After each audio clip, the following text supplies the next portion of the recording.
Hello and welcome to PVTV News. I'm Austin Rutledge. And I'm Chrissy D. Smith, bringing you the latest news stories. If you thought Luke Skywalker was short for a stormtrooper, look at this little guy. 5-year-old Daniel Bell, who was recently diagnosed with a brain tumor, had a galaxy-sized wish that came true thanks to children's charity Rays of Sunshine. He wanted to hand out toys at a hospital alongside Star Wars The Force Awakens star John Boyega and become his stormtrooper sidekick. With Boyega dressed as Finn, the adorable dynamic duo gave out goodies to the kids, young and old, at the Royal London Hospital. Boyega said that when he heard about Daniel's wish to meet the Star Wars movie star, he didn't hesitate to comply. Thank you so much to Rays of Sunshine and John Boyega for granting Daniel's wish to take Finn and give out toys at the hospital. Daniel's mother, Rosalind, posted on the Rays of Sunshine Facebook. It was just amazing. I have no words. Daniel was still totally overwhelmed. I have never seen him so happy. Sarah Koo, a senior at Parkway North High School in St. Louis, Missouri, is the state champ of the Poetry Out Loud National Recitation Contest. Koo received $200 and a free trip to the national finals in Washington on May 2nd through the 4th. Her winnings also included her school receiving a $500 stipend to buy poetry books. The contest encourages youth to learn about poetry through memorizing the poems and reciting them, as well as developing public speaking skills. Italy is set to become the second European country to press supermarkets and other businesses to donate wasted foods to groups that feed the hungry. The country already covers more than 600 million tons of unused food every year, but Italians still throw away $13 billion worth of food annually. The new laws won't punish businesses for tossing out waste food, but instead offer incentives for donating. Grocery stores, bars, and restaurants that sign up would be given lower garbage collection fees in exchange for contributing to food pantries. We all know that smoking is bad for you. The tobacco-free Missouri youth, also known as Smokebusters, sponsored a dress-up week at Meadow Heights High School. Students who participated in all the days received a piece of candy, and it was all in honor of Smokebusters Week. On Monday, students dressed preppy in order to look better than how smoking physically destroys us. Tuesday was Senior Citizens Day, to live your life long and smoke-free. Wednesday was Boots and Hats Day, to block the smoke and stop it into the ground, otherwise known as Kick Butts Day. Thursday was Tourist Day, to take a vacation from tobacco, and Friday was Dress Up as your favorite TV character day, because we remember our cartoons telling us about the harmful effects of smoking and that life is actually much better without it. You can be anything when you don't smoke. The Meadow Heights Smokebusters team were happy to see all the students who participated in the Dress Up Week, and we're also happy to spread the word about the harmful effects of tobacco and smoking. SeaWorld announced today that it is ending its killer whale breeding program, and for its last generation of orcas, it will provide only natural encounters for visitors, phasing out all circus acts for the giant ocean mammals. The park has also agreed not to collect any more marine mammals from the wild, and has entered into a partnership with the Humane Society of the United States.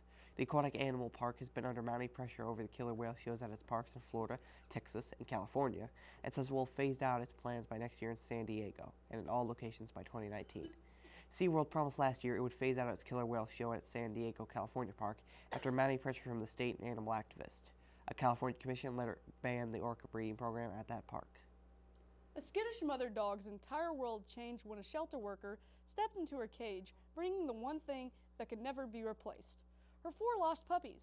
Cora the canine was surrendered by her owners to the Marin Humane Society on Saturday. A routine veterinary examination of Cora showed that she had recently birthed puppies, and since it isn't healthy for newborn puppies of that age to be separated from their mother, a follow-up call to the previous owners convinced them to bring the puppies back to the shelter. Cora had been a nervous wreck at the shelter, but when a worker stepped into her space and presented a golden pup from inside a carrier, and then another, and another, and another, her tail started wagging and never stopped. With all the babies accounted for, the mama pup can't wait to nurse her babies. When Erica Lee's dog passed away, his death left a huge hole in the family. What Erica needed most was some time off to help her little boy work through the grief of losing a best friend. Luckily, her employer is one of a number of companies who now empathize enough to offer a bereavement day to those who lose beloved pets. Many employers will allow people to take a vacation day or a personal day for such an occasion, but some actually make it a part of company policy. Clifton Hotels, the largest chain of boutique hotels in the U.S., is one of those companies. Founder Bill Clifton is an animal lover who was known for bringing Chianti, his pet border collie, to work with him every day starting in 1981. His company has supported the special relationships humans have with their pets, and allowed managers to grant up to 3 days of paid bereavement leave for the loss of an animal companion. This homeless man not only made sure a young woman got home safely, he caused her to change her mind about people she sees on the street. Nicole Sedge missed the last train home after a night out in London, and the station was locked, so she couldn't stay inside. That's when a homeless stranger showed up. He could see how upset she was and offered to help the man. Identified only as Mark, knew of an all-night coffee shop nearby. He led the 21-year-old to it, making sure she didn't have to walk the streets alone. After leaving her in the safety of the shop, he left but promised to return in time to escort her back to the station for the first morning train. Mark showed up the next morning running down the street to catch up with Nicole because his bus had been late. She was stunned he'd gone to so much trouble to reach her. For most of the week, Nasser Salhani cuts hair in a barbershop. But on his day off, he hops on a skateboard and approaches homeless people in some of Melbourne, Australia's roughest neighborhoods, just to ask them if they'd like a free haircut. Sabhani believes that these people need human contact so that they know someone cares for them. Sabhani himself was once a cocaine addict and says this allows him to identify with his clients on a level most regular people can't. After a stint in rehab, Sabhani decided to dedicate himself to doing what he loves, which is cutting hair. While his customers may not be able to afford tips, they try to thank him in other ways. But to him, the most rewarding part of all this is making a connection with someone and talking to them about their addiction and how they might break it and go to rehab. He claims that the biggest thank you is when his clients tell him that they won't let anyone else cut their hair. Above all, he says his Baha'i faith is what drives him in his mission to help others like himself find reason to look in the mirror again. Even though 9 out of 10 people turn him down when he first approaches them, Nasser says he'll keep trying, one day at a time. For those of you who have seen the show America's Test Kitchen, which features a test of a variety of different recipes, know a woman by the name of Bridget Lancaster. Christopher Kimball, known for his lanky stature, glasses, and bow tie, said he was leaving the show and many fans were upset. The two hosts, Julia Collin-Davidson and Bridget Lancaster, were left the show to themselves. Bridget has decided to take over the show in Chris's place. When we found out Chris was leaving, I was very sad, Lancaster said. Chris is my friend, and he has been for a long time. What people who watch the show might not know is that Chris is exactly as you see him. Only he has this great dry sense of humor that might not come out on television.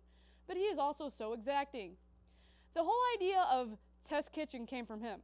It wouldn't exist without him. Despite taking over the show, Bridget Lancaster and Julia Collin-Davidson will still be hosting it as if Christopher Kimball were still there. However, unlike the time it had been before, both women will be on camera simultaneously, discussing recipes and testing them like before.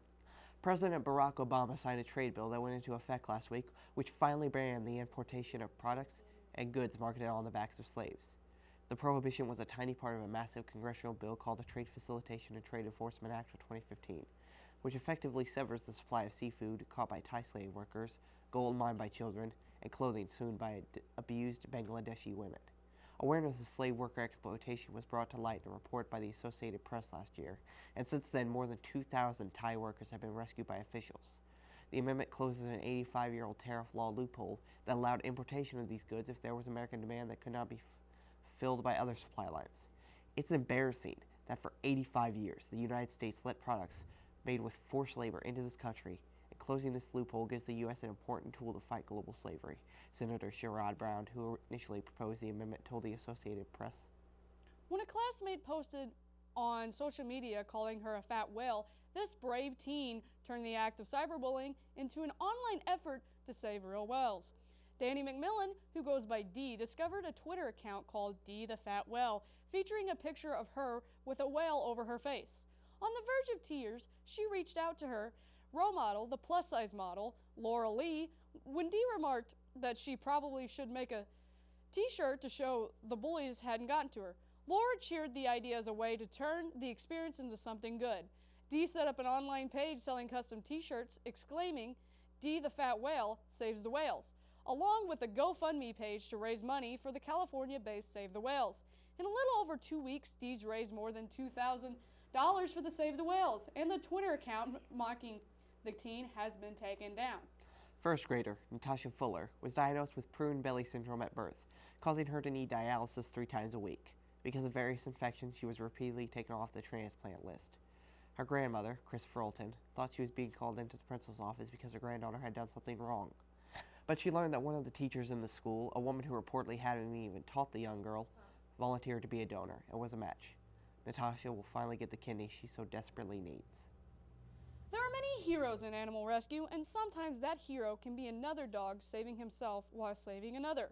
A black lab puppy named Gunther came into the Jacksonville Animal Care and Protective Services in bad shape. He was anemic from flea infestation and extremely weak. Shelter workers feared he wouldn't make it. He was in desperate need of a blood transfusion, and fortunately, another young dog named Hula was able to donate blood to help the pup. Soon after, Hula was adopted by Cassie James and her 7-year-old daughter, Jaden. It was clear from the start that Hula was perfect for their family. She is such a good dog and so tame. James told the St. Augustine Records.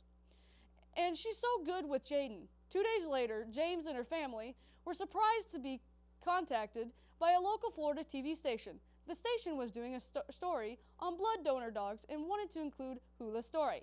That's how James learned that their new dog was also a hero and that she had saved the life of another puppy by giving her blood.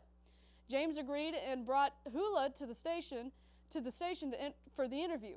Gunther, the puppy she saved, was also there. The two dogs knew each other immediately. Gunther went right to Hula, James said. It seemed like she felt a connection, she added. After realizing the special connection the two dogs shared and seeing how well they got along, Cassie knew they had to adopt Gunther as well. So that's what she and her family did. Gunther, now 8 weeks old, has recovered and is doing well, especially now with Hula by his side. They've completed our family, said James. They are the best dogs. Basil Smith has spent his whole life traveling the world and living like a nomad, which makes his current profession all the more fitting. Basil makes romantic caravans using only manual hand tools and recycled materials. He says the more delicate and detailed he can make his creations, the better. The woodworker's wife, Janet, has a workshop of her own where she painstakingly cuts all the lead glass in the window panes in each wagon. The artistic duo has twice traveled the length of Australia in a caravan of their own, while their more elaborate pieces stay tucked away in Margate, Tasmania. Sad news has rocked the wrestling world this week as it has been announced that Sting the Icon is retiring. The man they call Sting, also known by the nicknames The Vigilante and The Stinger, is finally calling it quits after a legendary career that has lasted an extraordinary 31 years. Rumors of his retirement started to circulate after his match against Seth Rollins at the Night of the Champions, where he injured his neck. After undergoing surgery, Sting was told by a doctor that returning would be too risky. However, Sting's real name, Steve Borden Sr., can look back with pride on a legendary career that saw him battling some of wrestling's biggest names, like Jeff Hardy, Hulk Hogan, and Mick Foley. Just to name a few. Sting was also known as the franchise of WCW, a fitting moniker since he had won a combined 16 titles in the company. Sting is also a four-time World Heavyweight Champion in TNA and was inducted into the TNA Hall of Fame in 2012. He was voted most popular wrestler of the year 4 times by Pro Wrestling Illustrated and won Wrestler of the Year and Most Inspirational Wrestler both in 1990. He's also written 2 books about his experiences in wrestling and competed in a high-profile match at WrestleMania 31 against Triple H. Well, that's all the news stories we have for this week. Thank you for watching PVTV. This is Austin Rutledge and Chrissy D. Smith signing off.